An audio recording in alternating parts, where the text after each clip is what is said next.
Welcome back to the Two Gay Dads podcast. I'm Jason. I'm Nathan.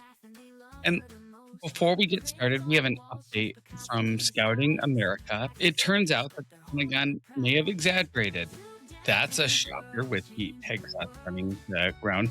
And they clarified that, of course, trans kids are still allowed to be members of the Boy Scouts. They are collecting gender marker identification.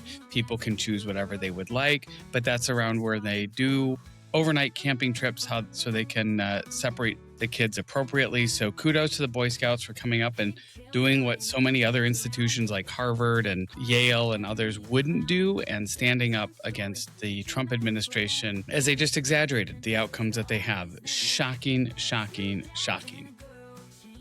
Today on our episode, we'll be talking about bedtime stories, what we're reading, our little and why most of the books would have the state of Florida clutching their pearls. We're also going to chat about advocacy. The toll always being on high alert is taking on all of us, on LGBT folks and our families, and how rest is an act of resistance. But up first, we're going to talk a little pop culture as we dive into the world of traitors. And yes, there will be spoilers, but we're 2 weeks since the finale aired. So if you haven't watched it yet, I don't feel bad about this point. So Nate, you want to kick us off with your tradition? This is Two Gay Dads. Let's get into it. We didn't cover this last week because we wanted to have some space between when the finale aired and when we might talk about it. Once again, there are spoilers coming up, so spoiler alert right here. But season 4 of Traitors is over. And Rob, the original traitor, won. So, Nate, this was your first time watching, and I know you have your thoughts about how it's maybe overproduced, but you can talk about that later. But ridiculously overproduced. What did you overall think of the show, and what did you think of Rob's tactics at the end? I thought it was fine. Rob surprised me. I really, he makes fun of himself, so I don't feel bad saying this. I didn't think he was the brightest bulb in the, in the light bulb store or whatever the saying is. But, he really pulled it off and did some pretty masterful stuff along the way. I mean, well done to him. Surprised the heck out of me. Didn't surprise me quite as much as it surprised Maura, who looked like somebody. By the way, have you seen the memes of like her as the American people and Rob as Trump saying I'm a traitor? Have you seen those on social media? I haven't, no. They're amazing. Just like, I'm a traitor. It's so will you watch season 5 with me? I don't know. I had to think about it. Will you watch season 5 with me? Maybe a little bit. Listen, you're going to watch season 5 with me. Only if the housewives are on. They're fun. I mean, well, season 5, they are doing it different. They are going to allow regular people and celebrities. So it's going to be a mix. So I'm wondering, should I audition for the Traitors? No, because you have a daughter to raise. Also, I did see an interview with, what's the hunky gay football player? Colton something. I'm forgetting his last name. Yeah, with Colton, where he referred to they're going to let civilians on. And I was like, oh, okay, that's just gross. I didn't have a lot of like feelings about him before. I kind of find him gross, and now, I mean, he's hot, don't get me wrong, but he doesn't seem like there doesn't seem my to cup be of tea. I definitely want to hang out with Donna Kels though, Mama Kels. Yes, absolutely. She's something. She's amazing. She's great, and the gay comedian, I'm forget Ron, I think it was. They all thought Ron was a traitor. I'd love to go see one of Ron's shows. Maybe we can get Ron to come on the podcast. Ron, you should listen to this show and maybe you should come on. But now that it's over and it's there's all of these, at least they're in my feed, in my reels on Instagram, from all of the different people who were on there, and I've seen lots of clips of Ron and his comedy hour, and he's got. I was going to say, I saw where he did a kind of a takedown of Traitors, not takedown, but kind of like a his bit against Traitors. He's got some opinions, that's for sure. Okay, I am not surprised. He seemed bitter on his way out. Where are you off to this week, Papa? I am off to Chicago for a conference around leadership, and I wish I were going to Chicago to celebrate on St. Patrick's Day because it is the place to be, but I will be stuck in conference rooms and plenary halls all day Saturday, so I don't get to enjoy any of the festive fun in Chicago. That is too bad. Pays the bills. You can miss the river that they dye green that stays green all year. Hey, sometimes the hotel rooms overlook the river and I get to see it. The last time that we were there on St. Patrick's Day, I got to see the river turn green. So at least it's something, but no It green beer for Papa. is something. Tonight we wanted to talk about books and bedtime. Tonight we're going to be talking about bedtime.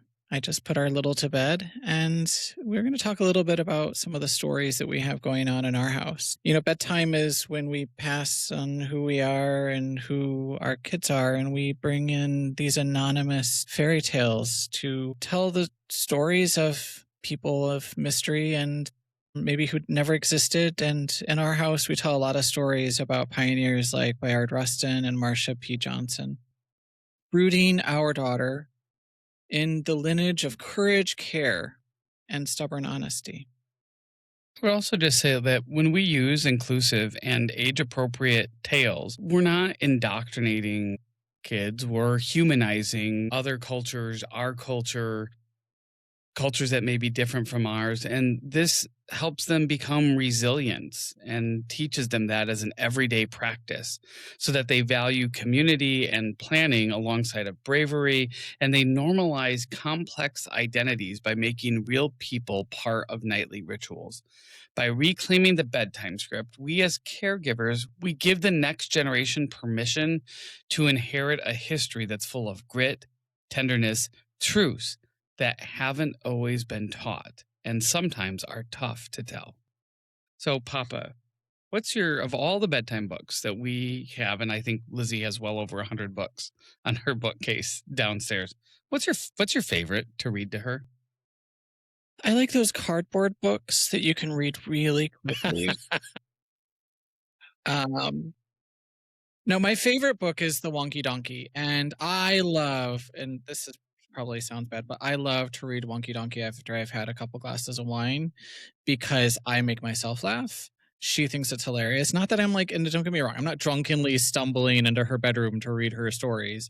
But like sometimes you have a glass or two of wine with dinner, and then it's fun to read the Wonky Donkey because it is a test of what's the word I want to use? One's ability to put words together. So that is mine. What about yours, Daddy? And I do have a serious though. Like my mom read me a book when I was a kid. It's I'll Love You Forever.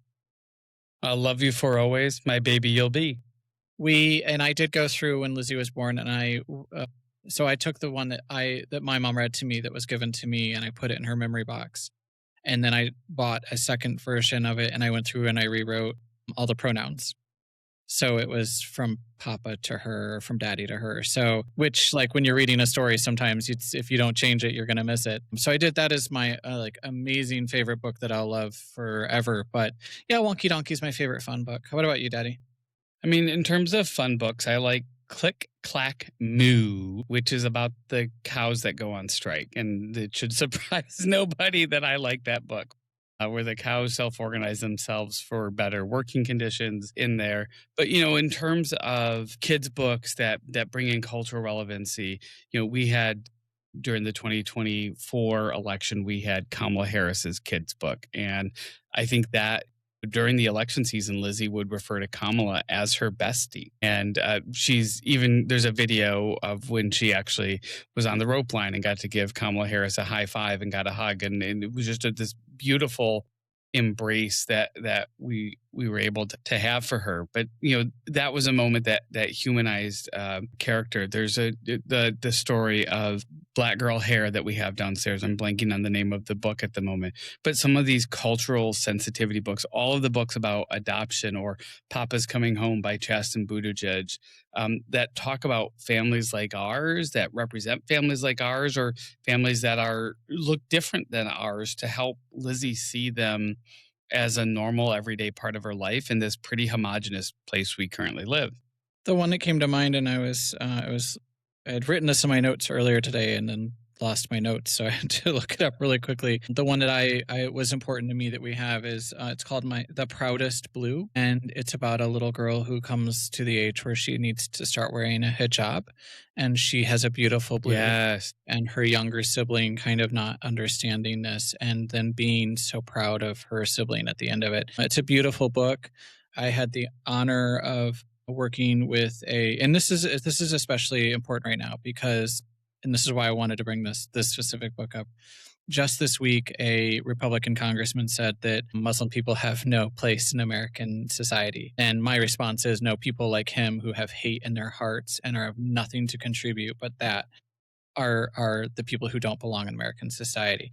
But I had this amazing colleague that I worked with, and when I worked on the Hill, and she taught me so much about cultural differences. She made me a better male in a workplace, working with female colleagues, and just how I respect their space. So we used to do we would fast. Our office would fast with her for one day during Ramadan, and then she would host us for dinner to break the fast in the evening. Just some of these amazing memories, and some of the most, like, my favorite time on the Hill was getting to be part of that and getting to meet her and learn from her. She could also hustle like none other, and so if you don't know, on the Hill, this is a sidebar, but on the Hill there's like this community of, like, everybody gets something. You can get food from your district, from vendors in your district, and then there was a whole article in the Washington Post about, like, how there's this undercurrent, this, like, secret black market of stuff. She could trade what we had for other, like, she was amazing. So yeah, so just it was important to me because of what's going on right now and what people are saying, but also because this book is important for my daughter to appreciate people like Gada, to not have to wait until she's in her 20s to appreciate our Muslim friends and neighbors. Yeah, the another one that I really like is, we've only read it a couple of times, but it's Something Happened in Our Town, and it talks about police brutality against the black community, and it follows the tales of a black family and a white family, and the kids are best friends, and the white little girl, who could be just like Lizzie, doesn't understand why her friend isn't in school the next day, and it's because there's a protest. And so in the end, while all of these families are together in the protest, and listen, I say this, I have a tremendous amount of respect for the law enforcement profession. I spent nearly a decade working as a police officer, but it's a system in itself that is not set up to rehabilitate people, that is not set up to ensure people are successful. It's a system that thrives on recidivism and repeat offenders, and is designed to get its hooks in you and then trap you. And that disproportionately affects communities of color and lower income families. And so we have to acknowledge what it is so that we can build something better. We're never going to be in a world or in a country where we don't have the police, but maybe they can police differently. Maybe the tactics can be differently. There are other countries I look at the United Kingdom, where they don't have this epidemic of police violence. And so we can do it better as part of this country continuing to bend an arc towards justice. Absolutely. Another one when you're saying that came to mind was I Am Jazz, Yes. which is like this amazing, affirming story about a young trans kid. And this is a banned book, and it's a story about loving oneself and others. And I just, it's, I think about these books that, this pile of books that are being banned in places that Lizzie's gonna be in school libraries and stuff, that are just, it's when we talk about the difference, is one group of people is trying to bring people in and trying to make a world where people's differences don't define them, and the other is trying to define and hate people because of the way that they are.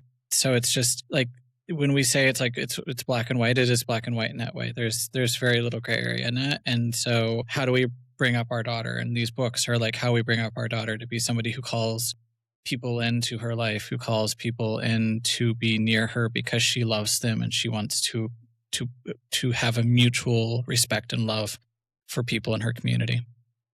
I think it comes back to one of the things that I think you and I both believe, that we know that hate isn't and bias and racism are learned behaviors. They're Mm. behaviors that are taught. They're not inherent to these children who don't know anything different other than that's my classmate, then that's my friend. And they don't care about the differences. It's been the adults in their lives that say things, that do things, that exhibit certain behaviors, that teach them that something that it's okay. And so I think remembering all of this, and this is us through books and through reading and through a bedtime routine, trying to reinforce to our child that what These are love our looks like, values. that these are our values. This is who we are. Yeah. And, I used to say that the first lesson that Lizzie would receive in privilege is she looks like us. And not only does she like look like us, she looks like us. And so, as a child, a white child, as a child who looks like her parents, she has a certain privilege that she has, and she has to understand it. And I think like when we talk about like that first lesson in privilege, that was always what I said would be her first. That's lesson one, is that Mhm. you look like your daddy and papa, and yes, we are a gay couple, but that is still you look like both of us. You carry traits like both of us. If we walk into a room individually, they will see you reflected in us. And so that's and especially as an adopted kid, because a lot of people in the adopted community don't have that privilege. They don't look like their parents. So yeah, that's trying to teach those lessons in ways that are constructive, but also gonna, not like screw her up. We're trying to be, I think like the point here is we're trying to be careful about easing her into a set of values and then giving her the permission to make her own choices, not indoctrinating her. And like, listen, I went to a private Christian school where I was told after a lesson where I questioned doctrine that I was being taught, about where I was told that Jesus was the only way to heaven, and I questioned. And so we just studied the Holocaust. Did all the Jews then who died for their God go to hell? And I was told not to question doctrine. So like I know what it looks like when people are being indoctrinated, and this and that school didn't necessarily match the values of my family.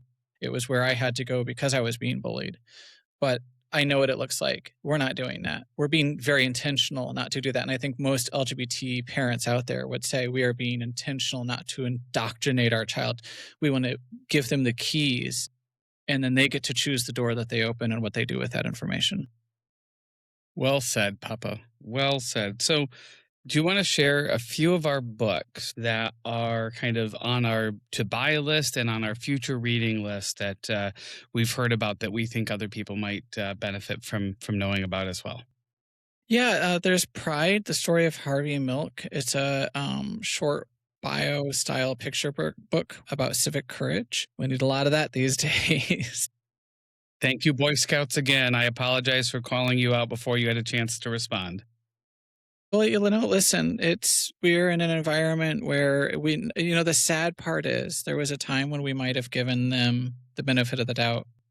But these days, we just accept that everybody seems to be caving to a regime of hate. So, you know what? It You know is what? what it is.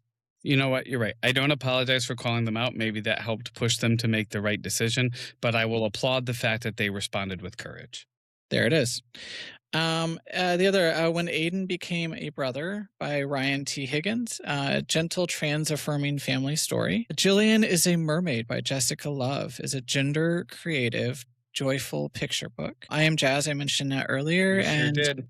a book about pride by Catherine Connors, overview of LGBT history and concepts for kids. Don't we also have one downstairs that's like the ABCs of like, it's not just about LGBT stuff. We make sure that it's like gender affirming. We have this like ABC book of the greatest women. Yes. I try to do accents for all of them that have accents, and usually it's Miserable. really, really, It's really really bad. We bad. don't do that after that doesn't happen after wine. I love you, and you are talented in many ways. You are not Robin Williams. Neither am I wish I. so. But we should not try to do voices. So, as we switch topics here for just a second, I think one of the things we've been talking a lot about, Nathan, at home is our own need for periods of rest. We are activists for a living. We've got this move to DC coming up. We're running a growing podcast. By the way, if you haven't liked or subscribed, please do. We're doing all of these things, and sometimes we just like need a moment to breathe. And we had this discussion about, is it a betrayal to the movement to crave a silent Sunday morning, or is that just the peace in the very thing we're fighting for? We often feel this friction between systemic advocacy and the simple act of me flipping pancakes on the Blackstone for the family. What are the quiet rituals we're trying to do, and how are we trying to create some balance in our lives that doesn't also make us feel guilty? So I think that what you said up front is, or what I said up front is, and this sounds so trite when you say it. And I heard it like the first couple times I heard it, I'm like, okay, the liberals are at it again, and I'm a progressive liberal. Don't get me wrong, but sometimes our own people drive me crazy. But it's that rest is an act of resistance, or self care is an act of resistance. But the more I think about it, the more I realize that they want us to wear out. They want to exhaust us. They want to string us to the end of our rope and then let us collapse into that ball of goo that is of no use to anybody. And so, in a way, when you put it in the frame of by taking a break, by saying, I am done for today, I'm going to spend the day in bed, or I'm going to spend the day with my family, or I'm going to spend the day by the pool, we're actually taking care to ensure that we are ready for the next day's fight. And so, in that way, it is an act of resistance because we are saying, no, you're not going to wear me out. You're not going to string me to the end of my rope. I'm going to make sure that I'm ready for the fight. I'm going to make sure that I'm rested. Come at me, bro. And so I think, like, in that way, when you think of it, it is an act of resistance. And I think it's really important. What are we doing? I think the podcast is one of the things that we've done that's been really important to our self care, which is that we realize we talk too much about work and we are in this dark place all the time. And we needed to find something joyful. That doesn't always mean that we succeed. We did another podcast a few days ago, and I said it was not my best podcast. I just not feel at my best to shoot it. I feel better today. I rested. And so, we're back on the fight. And I think that's the way it goes. So I think this is one way that we're doing it in our house. Family meals, taking time to put our phones down, putting our phones down at 8 o'clock at night and saying we're done Yes, for I the love it day. when we do that. We need to get back to doing that more. What do you think, Daddy? Like, what are some ways that come to mind for you that are maybe not? I mean, like last night. Listen, it was nice out. We sat out and had a cigar and some suburban together. Like, just taking that time together is helpful. I think the more you can just be intentional about disconnecting and realizing that, I agree with you. I heard it too, and I didn't know. I had very mixed feelings about it. That self care is an act of resistance, but we're 14 months in out of 48 that this guy's going to be But president. we are a decade into this environment of We're a just decade into ick. this environment. Yes, and so like I see all of that, and I think that it's okay to be exhausted. And you know what? It is fine, and it is good, and it is healthy to take that time. And you should do it with however you're resisting, guilt free, right? You mentioned the nights we say it tonight after Lizzie goes to bed. We each carry two phones, a personal phone and a work phone. It could be easy to start scrolling during a show that we're watching. Put it away. Put them away, because you're going to just see the political stuff. You have to have that forced break. And to our older colleagues who started with the self care is older and wiser, I would say they were right. And so I think it's like we need to just like deconstruct this myth that it's somehow not appropriate for people to take a break, for people to take a rest. Our podcast is our rest. The work we put in to this podcast, we're not making any money off of this, but we enjoy doing it. We enjoy coming up with the shows and recording the shows. And one of the blessings, we were just on somebody else's podcast. When it goes public, we will tell you who it is, that we're realizing is we are meeting all of these incredible queer activists who are using their podcasts and the openness of the podcast platform to just talk about life as their families. And the one thing that unites us is we all just want to raise our kids and be left alone. A lot of these a lot of conferences, a lot of stuff. There's this prayer space or meditation space that's kind of baked in. Part of that is going back to acknowledge our Muslim brothers and sisters who pray 5 times a day. I think it's 5 times, but also to give that quiet space. But what is amazing is there's this transformation happening where it's becoming this resistance space, and in that, it's not that they're taking away from the quiet. It's still a quiet space. It's still a space where people can go to reflect, but they get to be surrounded by things that are make them happy, that say we have accomplished something here. And it's this resistant space. And I think like it's an interesting evolution. I think it's probably temporary. It is a survival mechanism that we're using to get through these moments. But I think it's an incredible way to kind of say, we have all this stuff that we can be proud of too. Let's put that into this space. Let's encourage one another. Let's feel this space. Let's have this space, if we're going to have the quiet space, that we can come out feeling like we're ready to do something big on the other side. So I think like stuff like that we can do is helpful. And everybody has their own act of love, right? And I think, what is your act of love? If your act of love is service, go serve. Sometimes my act of love is sitting on the couch and watching a movie, and that's okay too. And I think Absolutely. as the billionaire class rises, this seemingly large, very very small percentage, but like large group of people who are trying to convince us that we are, we are called to be servants to their If we just work financial, harder. yeah, to their financial prowess. Then they're starting to chip away at this idea that we need a break, that we need vacation, that we need time off. And all of us have a responsibility to push back that on that as within our own organizations and companies, to push back and say, no, we need a break. We all need a break. The rest of the world gets a month off. Why can't we just get 2 weeks? Why is that Wouldn't that such be an nice? extraordinary benefit that not everybody gets that? So I think that there's room for us to continue in big and small ways to do advocacy, but we got to be rested to do it. I think this, to your point, this always on culture will just burn us out. Listen, Right. I just And talked to my niece. My niece is working 12/7s or yeah, 7/12s. Like, how is that even legal? How is that responsible? And this is yeah. factory work, so it's dangerous. I'm sorry.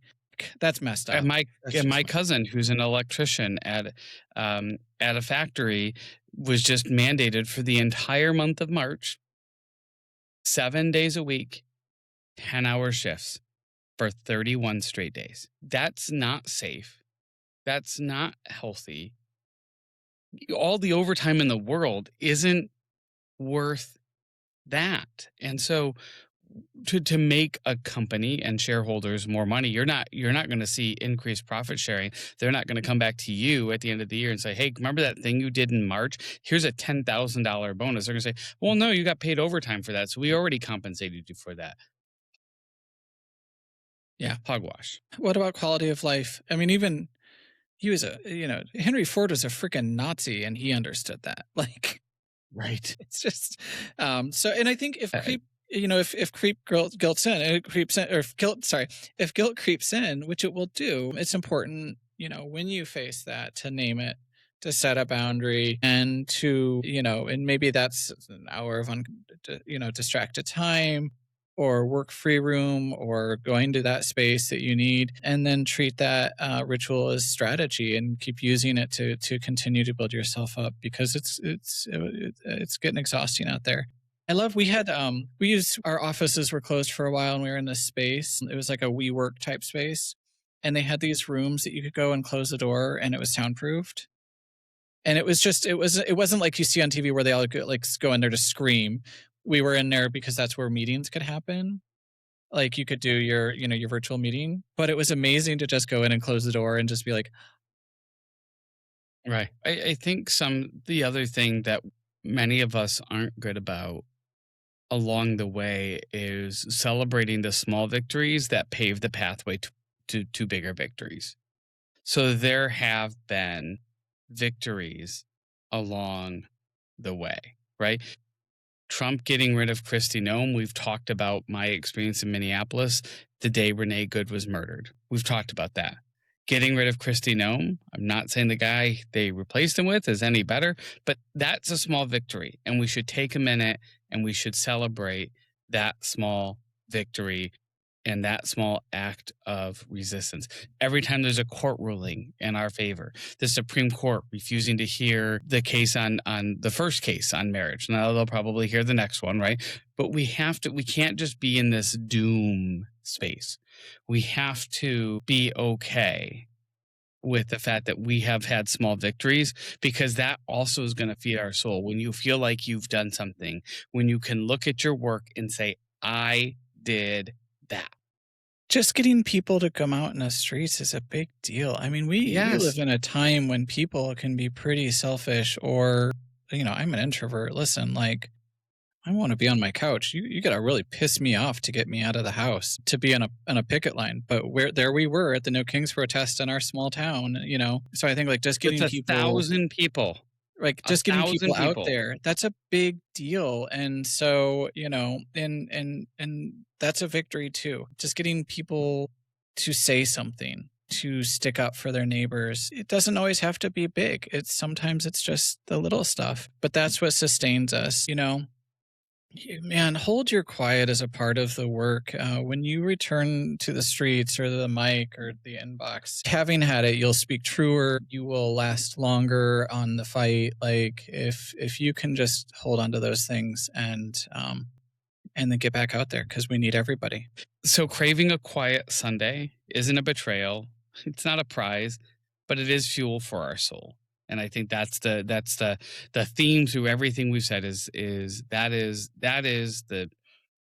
the the way we survive, the way we win. When we are rested, we can be more effective in our advocacy than if we are burnt out. So Papa, what has been happening in the gay world? What has been on the gay agenda for the last week? So, starting in the vein of our new format, which is that we're both going to pull an article out, and I am so tired of talking about downer stuff. So, I found a cool article. It's about Aldana, who is 80 and is the world's oldest active drag king. Now, if you don't know, and this is Guinness Book Records, so this isn't just like LGBTQ is given the moniker of the oldest active drag king.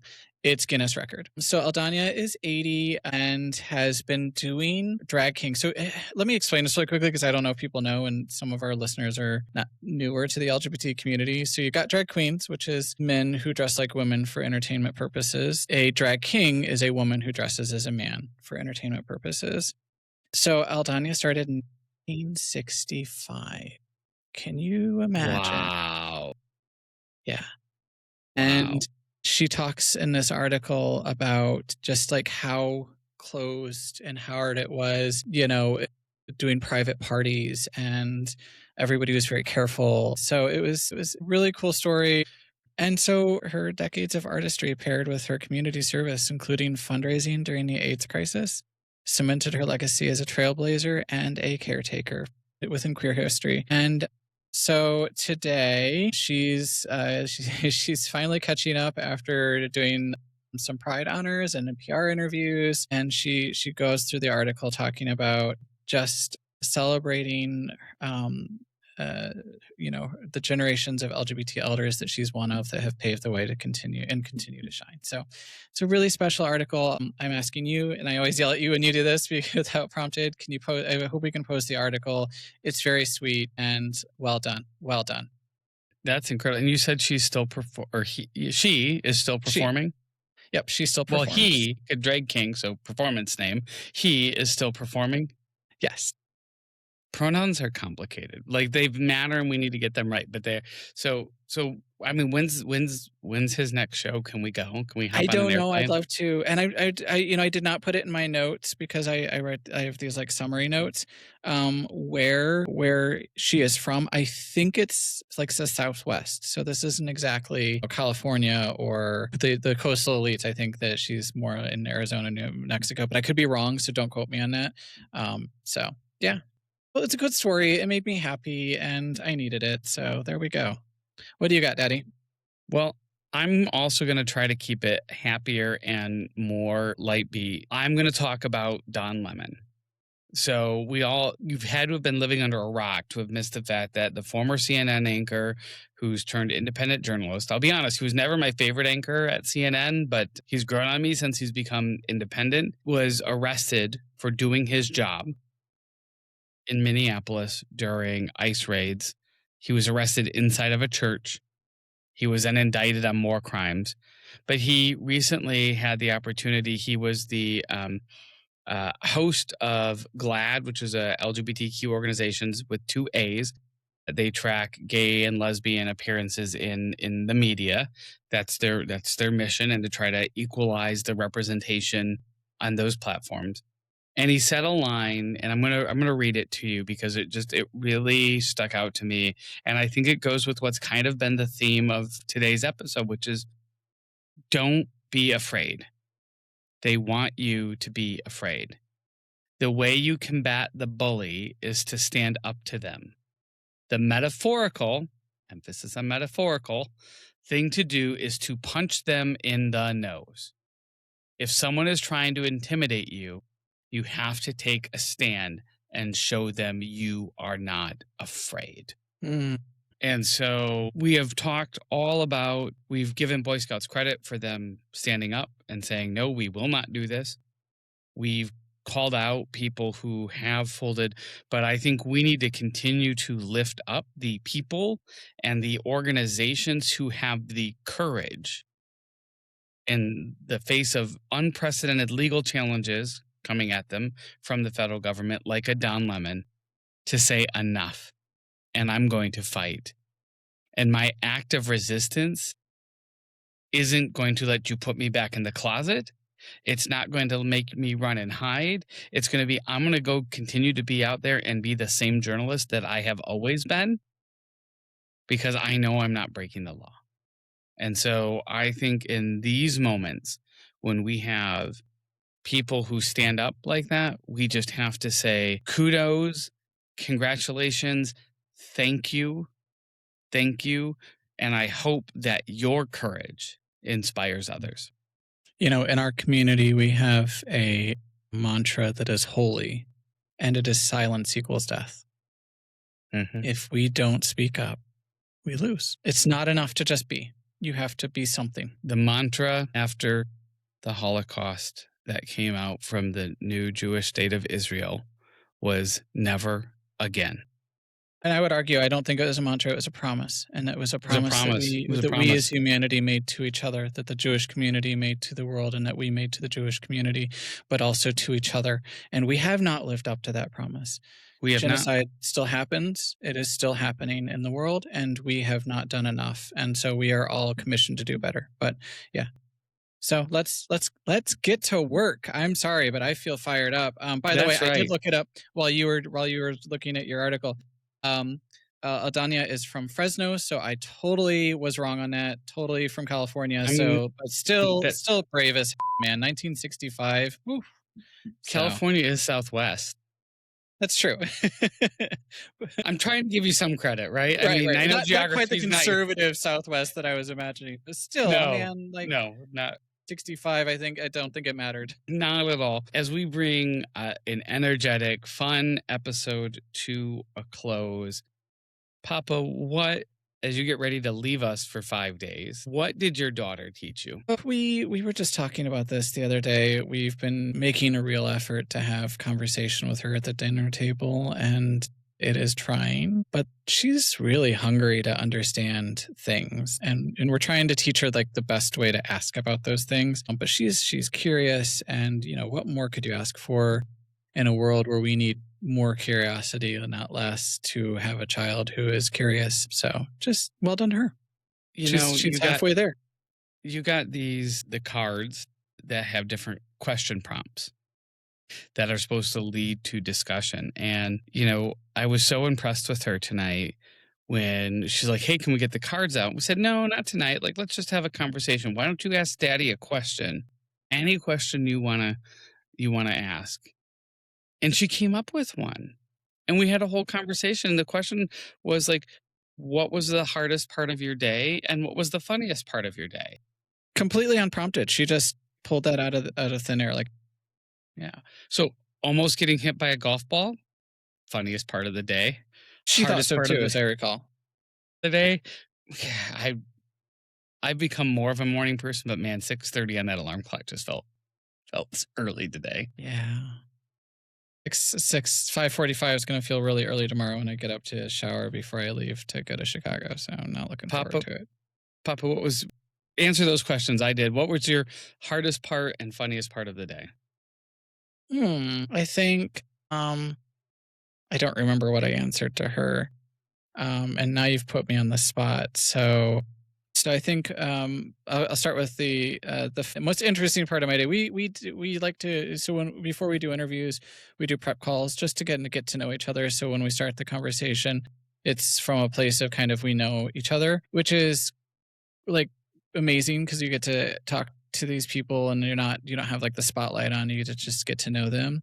But my tech wasn't working, and so I ended up, the technology we use is these like thin little boxes. So I ended up like half crammed in Jason's box for this conversation. And, like I felt like such an amateur, but so that was a little distressing, but it was funny. And then the hardest part of my day was packing, beyond just the arduous task of like putting stuff in a bag and planning to put stuff in a bag. But I have to leave my kid, and that really sucks. So 5 days is a long time, but it's all good. And she seemed to be understanding. We'll see how it goes in the morning when I drop her off at the bus.